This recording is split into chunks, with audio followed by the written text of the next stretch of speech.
নমস্কার। আমি জ্যোতিষতন্ত্র পি কুমার বলছি মন্ত্রের যন্ত্র থেকে।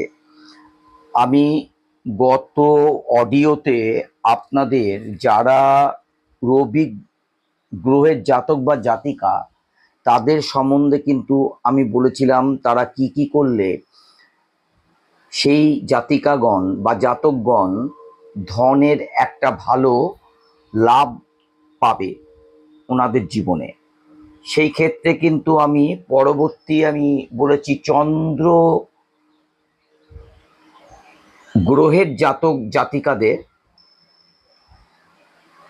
ধনের উপায়, কিভাবে ধন তারা উপার্জন করবেন এবং কি কি করলে তাদের কিন্তু জীবনে উন্নতি আশা করা যায় এবং জীবনে অর্থ উপার্জন করা যায়।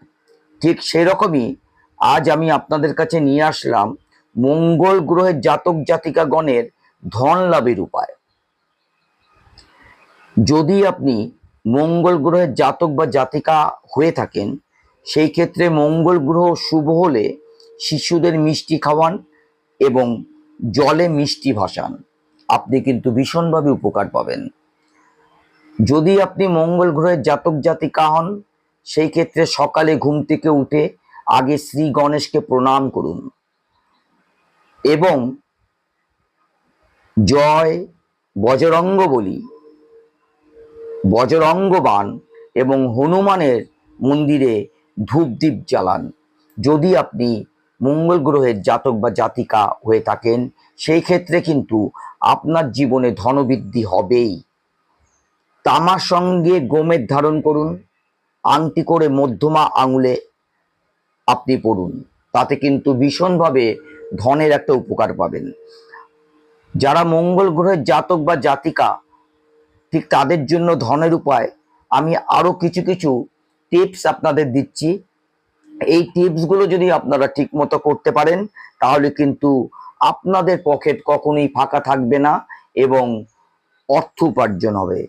যদি আপনি মঙ্গল গ্রহের জাতক বা জাতিকা হন, সেই ক্ষেত্রে প্রচুর এক অর্থ ব্যয়, বানগ্রস্ত হয়ে পড়েন। অনেক ক্ষেত্রেই আপনাদের অনেক অর্থ ব্যয় হয়। তবে বানমোচন মন্ত্র স্তোত্তম প্রতিদিন পাঠ করুন, তাতে উপকার পাবেন। আপনি যদি মনের মতো স্ত্রী লাভ করতে চান, তবে সোনার আংটিতে গোমেদের রত্ন দিয়ে মঙ্গলবার সেই আংটি ধারণ করুন এবং 28টি মঙ্গলবার ব্রত রাখুন। আপনার এই অভিলাষ কিন্তু পূর্ণ হবে।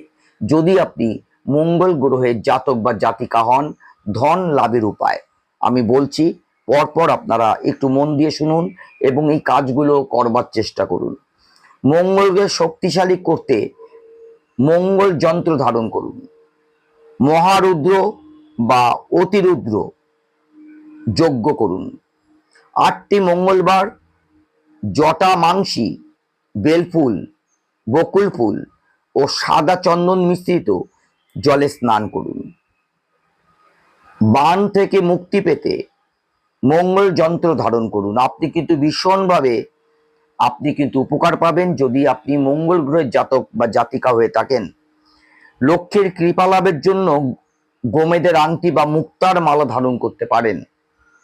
হনুমান মন্দিরে যান এবং তার পায়ে সিঁদুর দিয়ে সেই সিঁদুরটি পরুন, তাহলে আপনি কিন্তু ঋণ মুক্ত হতে পারবেন যদি আপনি মঙ্গল গ্রহের জাতক বা জাতিকা গণ হন। ঠিক সেই ক্ষেত্রে আমি পরপর আপনাদের বলে আসছি, এই কাজগুলো যদি আপনারা ঠিক মতো করতে পারেন, তাহলে কিন্তু ভীষণভাবে আপনারা উপকৃত হবেন। মুসুর ডাল, মধু এবং সিঁদুর দান করুন এবং নদীর জলে ভাসিয়ে দিন। মঙ্গল নিচু হলে, আপনার ছকে যদি মঙ্গল নিচু হয়ে থাকে, তাহলে কিন্তু মঙ্গল সংক্রান্ত বস্তু আপনি কিন্তু দান করতে পারেন, তাতে কিন্তু ভীষণভাবে আপনি উপকৃত হবেন। মঙ্গল উঁচু স্থানে মঙ্গল সংক্রান্ত বস্তু দান করবেন না।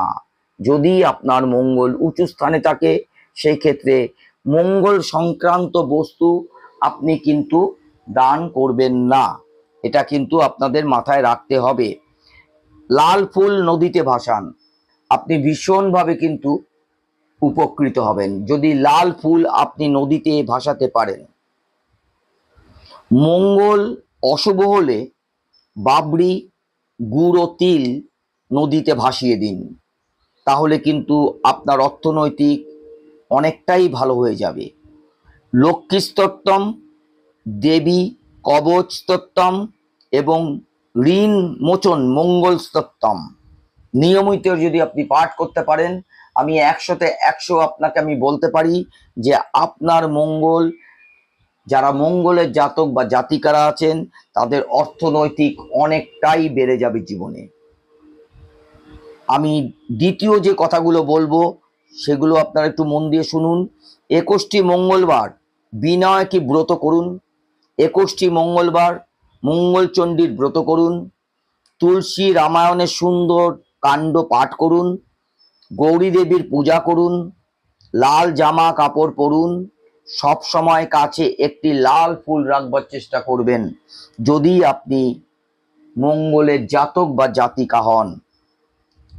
বেদান্ত মঙ্গল যন্ত্র প্রতিদিন 1000 বার পাঠ করুন। এই যা যা আমি টোটাল আপনাদের 1 থেকে 25 অবধি বললাম, এগুলো যদি নিয়মিত আপনারা ঠিকঠাক করতে পারেন তাহলে মঙ্গল গ্রহের জাতক জাতিকা গণের ধনের অভাব হবে না। আমি পরবর্তীকালে আপনাদের আমি আসব, যারা বুধ গ্রহের জাতক জাতিকা গণ আছেন তাদের নানানভাবে ধন লাভের উপায়। নমস্কার।